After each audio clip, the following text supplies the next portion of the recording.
자, 프레쉬 얘기 좀 계속 해볼 수 있도록 하죠. 저기 전 시간에 제가 주의해갖고 프레쉬는 카메라 셔터와 반드시 동조되어야 한다고 그랬죠. 자, 이건 무슨 얘기냐면요. 렌즈 셔터를 채용한 카메라에서는 스피드 라이트의 동조 속도가 의미가 없어요. 왜냐하면 렌즈 셔터는 전 속도에서 스피드 라이트의 동조가 되기 때문에 그래요. 하지만 이제 포칼 플레인 셔터는 얘기가 틀려진다는 얘기예요. 포칼 플레인 셔터는 우리가 흔히 좌에서 우로 진행을 하든 상하로 진행을 하든 그걸 떠나갖고 좌에서 우로 진행하는 거를 예를 들어보죠. 우리가 이제 처음 왕초보 사진교실 처음에 시작할 때 셔터 얘기를 할 때 포칼 플레인 셔터에서 말씀을 드렸는데요. 포칼 플레인 셔터는 선막과 후막이 있다 그랬어요. 그래서 선막이 지나간 다음에 후막이 쫓아가면서 한다. 그래서 60분의 1초로 갈 때는 선막이 지나고 60분의 1초 이 간격만큼을 벌리고 간다. 즉 60분의 1초만큼 실제로 가고 따닥 가는 게 아니라 이 간격, 즉 슬리트 폭이라고 그러는데요. 이 슬리트 폭을 좁혀서 감으로써 60분의 1초의 효과를 낸다. 렌즈 셔터는 실제로 중심에서 외곽 원을 바깥쪽으로 실제로 60분의 1초만큼 열렸다 닫힌다. 포칼 플레인 셔터는 이 슬리트 폭을 조절해서 나온다. 60분의 1초가 이렇게 간다 그랬을 때 1000분의 1초는 어때요? 슬리트 폭을 더 좁혀서 이게 간다는 얘기죠. 그래서 이 시간적인 개념을 이 슬리트 폭으로 조절을 해준다는 얘기예요. 포칼 플레인 셔터는. 근데 문제는 뭐냐면 스피드 라이트가 발광을 하는 순간에 선막과 후막이 항상 전체적으로 열려있는 어느 시점이 필요한 거예요. 물론 1초일 때는 가고 천천히 가기 때문에 상관이 없어요. 60분의 1초도 어느 정도 열려있는 공간이 있다는 얘기죠. 자, 그래서 우리가 보통 포칼 플레인 셔터에서 최대로 스피드 라이트의 동조할 수 있는 시간은 보통 250분의 1초예요. 그렇다면 1000분의 1초라든가 500분의 1초가 됐을 때는 어떻게 돼요? 절반 정도가 노출이 안 되거나 3분의 1이 노광이 안 되거나 이런 현상이 벌어져요. 검게 돼버린다는 거죠. 스피드 라이트가 터졌지만 이미 후막이 가리고 있는 상태예요. 그거를 위해서 우리는 여기서 나오는 반드시 동조되는 타임이 필요하다는 얘기예요. 그건 카메라 설명서에 여러분들 카메라가 가장 최고로 몇 타임까지 동조가 됩니다라고 분명히 표시가 돼 있고 그런 것들을 확인을 하셔야 된다는 얘기입니다. 그래서 우리는 보통 250분의 1초 정도까지는 포칼 플레인 셔터를 쓸 수 있고 500분의 1초다 그러면은 3분의 1 정도가 프레쉬 스피드 라이트가 터질 때 노광이 안 될 경우가 많다라는 얘기입니다. 그러면 250분의 1초 밑에의 셔터 스피드에서는 어떻게 될까요? 다 노광이 되겠죠. 그래서 그 싱크로 접점을 우리는 여기서 지금 주의해갖고 써주고 있는데요. 제가 천천히 한번 읽어봐 드리겠습니다. 프레쉬는 카메라 셔터와 반드시 동조되어야 한다. 싱크 코드나 하슈로 프레쉬와 카메라로 연결하면 카메라의 셔터가 완전히 열려있을 때 프레쉬가 터지도록 되어 있다. 리프 셔터로 된 카메라. 리프 셔터라는 건 뭐냐면 제가 아까 말씀드렸던 렌즈 셔터예요.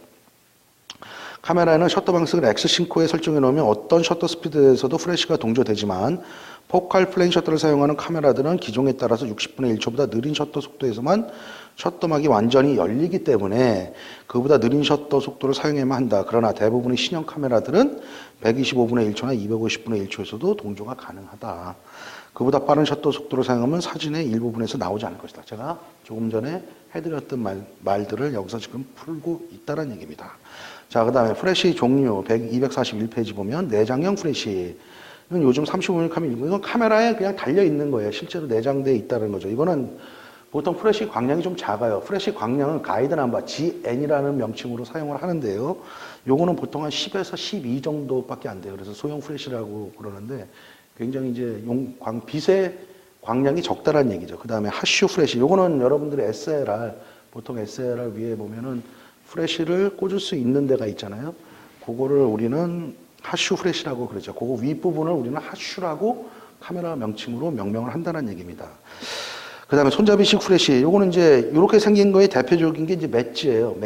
매츠라는 거는 독일에서 나온 스피드 라이트를 만드는 제조사인데요. 굉장히 유명하고 빛도 굉장히 안정적이고 색깔도 대체적으로 잘 나옵니다. 굉장히 유명한 스피드 라이트 메이커고요. 그 다음에 스튜디오 프레쉬. 스튜디오 프레쉬는 이제 대용량이 굉장히 광량이 그러니까 빛의 세기, 광량이 굉장히 좀 크죠. 그래갖고 요런 따로 파워팩이라 그래갖고 등 따로 미세하게 조정할 수 있는 파워팩 따로 이런 식으로 갖고 갈 수 있다. 그 다음에 독립형 프레쉬 헤드는 프레쉬 헤드에다가 파워팩 기능을 약식으로나마 넣어갖고 보통 우리가 이제 출장을 갈 때, 외부에 나가서 쓸 때 이런 것들을 많이 씁니다. 프레시 측광, 자동 프레시, 전용 프레시, TTL 측광, 프레시 노출계인데 자동 프레시라는 건 이제 오토 기능인데 요즘은 아마 스피드라이트 이 기능들도 있지만 거의 안 쓰실 거예요.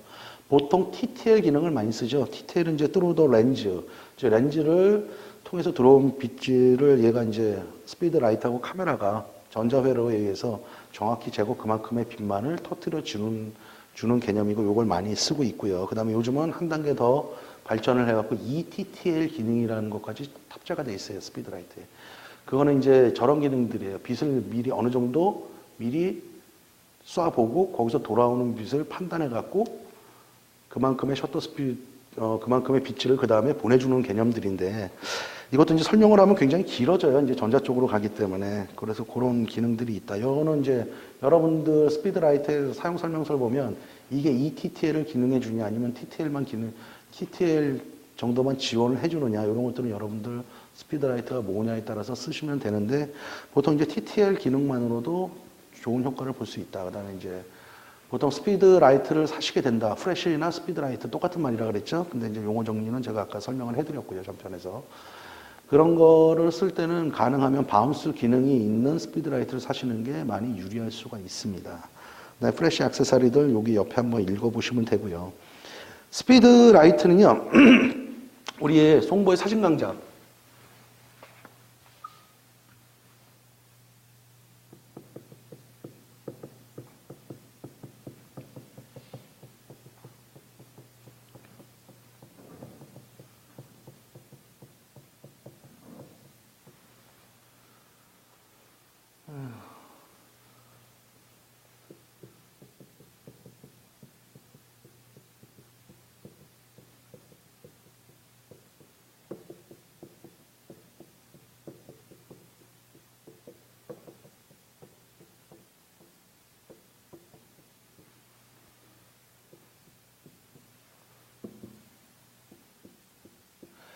자, 요 뒷페이지에 지금까지는 요런 내용들이 어떠한 것들이 있다라는 거를 이제 우리 책에서 써주고 있고요. 요 뒤에 나오는 거, 기본적인 프레시 조명, 아니면은 이제 데일라이트 상에서 어떻게 우리가 보조광으로서 스피드라이트를 활용할 것인가, 요런 내용들이 뒷페이지에 쭉 나오는데 요거는 어디를 참고하시면 되냐면요. 송보의 서진 강좌, 액세서리, 스피드라이트 효과적인 활용법 해갖고 두 편에 나눠서 제가 강의를 해놓은 것들이 있습니다. 그거를 아마 참고하시면 여러분들이 실질적으로 우리가 그냥 흔히 스피드라이트를 갖고 사진을 찍게 되고 그다음에 이건 이제 보조광으로서 우리가 이제 많이 알고 싶은 것들이 보조광으로서 어떻게 활용하는 것이 효과적일 것이냐 이것들이 아마 여러분들이 가장 궁금해하실 내용인데요. 그 부분들이 제가 지금 저거 칠판에 이렇게 적어준 부분 송보의 사진 강좌 액세서리에서 스피드라이트 효과적 활용법 01, 02 두 편에 걸쳐서 제가 이렇게 강의를 해놓은 내용이 있습니다. 이거를 참고하시면 여러분들이 많은 도움이 되지 않을까 생각을 합니다. 자, 스피드라이트, 그래서 이렇게 해갖고 스피드라이트 쪽에 강의를 이 정도로 개념 정리를 한번 해볼까 합니다. 고맙습니다, 여러분.